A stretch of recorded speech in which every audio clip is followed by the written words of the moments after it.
Welcome to today's deep dive. We're going to completely deconstruct how we think about wealth today. We're unpacking Morgan Housel's insights on the psychology of money, and we're looking at wealth through a totally different lens.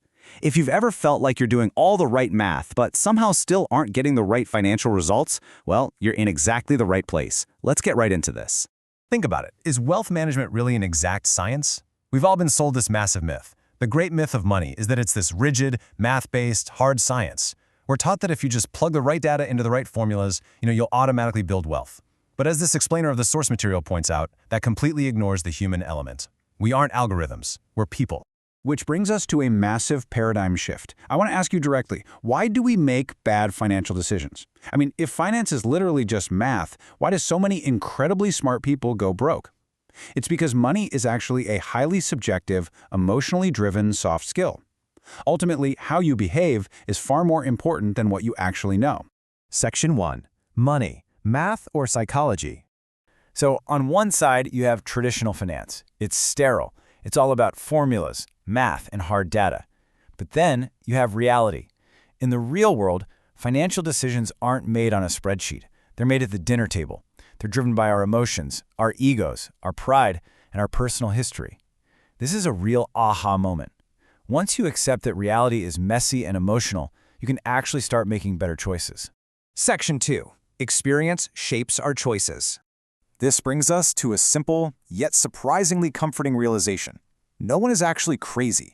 When you see someone make a financial decision that looks completely irrational to you, your very first instinct is probably to judge them. But the source text makes an absolutely crucial point here. Individuals justify their actions based on their own personal narratives and the specific information they have at that exact moment. They aren't crazy. They just have a completely different set of experiences than you do.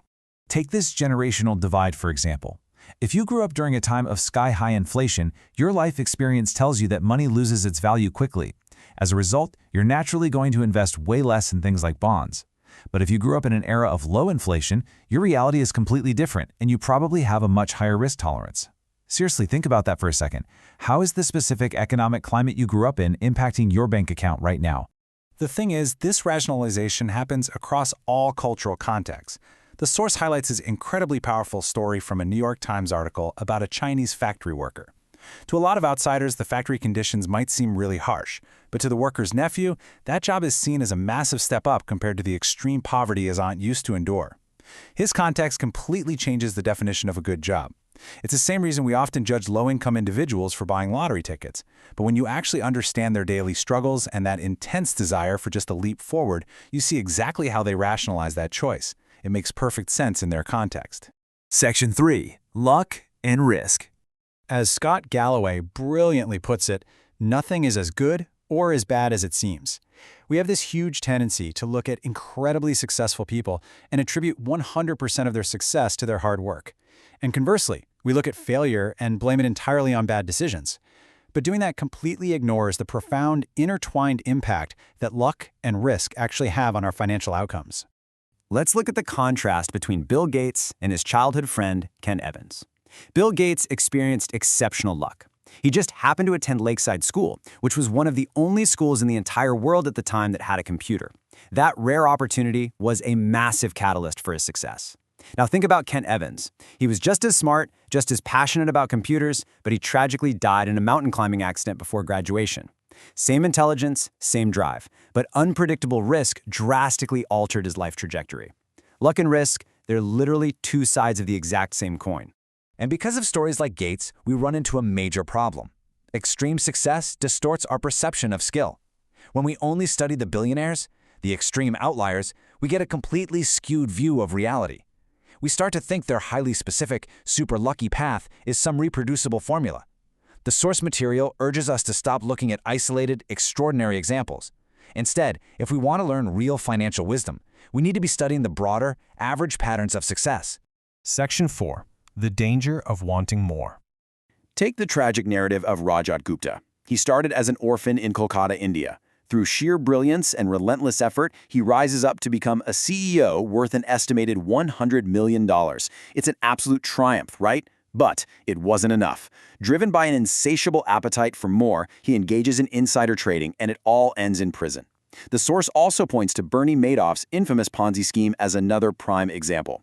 These aren't stories of people who actually needed money. These are stories of people who were utterly destroyed by the illusion of more.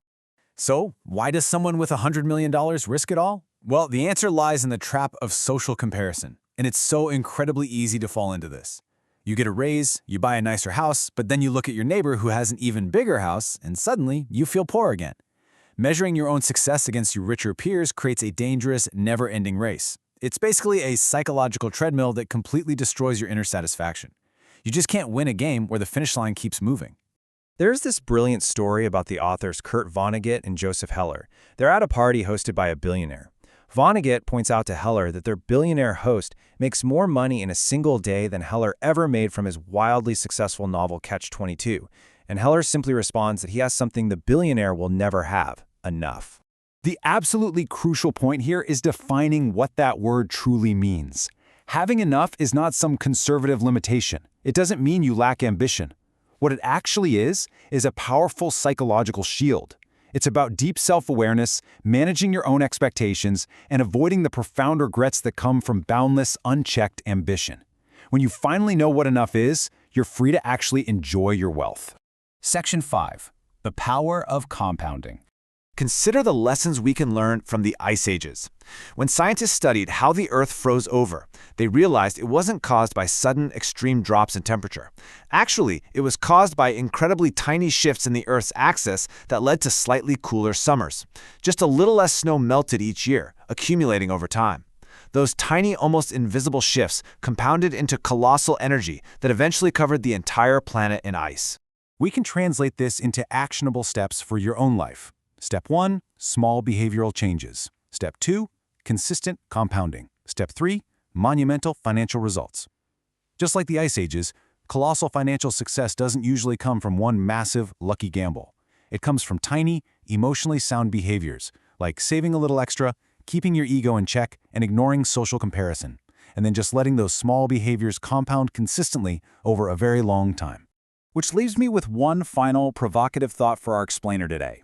What small decisions are you making today that will transform your wealth tomorrow? Because as we've seen, wealth isn't just about the math you do. It's about the psychological traps you avoid. Master your mind, and the math will take care of itself. Thanks so much for joining me today. Until next time, stay focused and keep learning.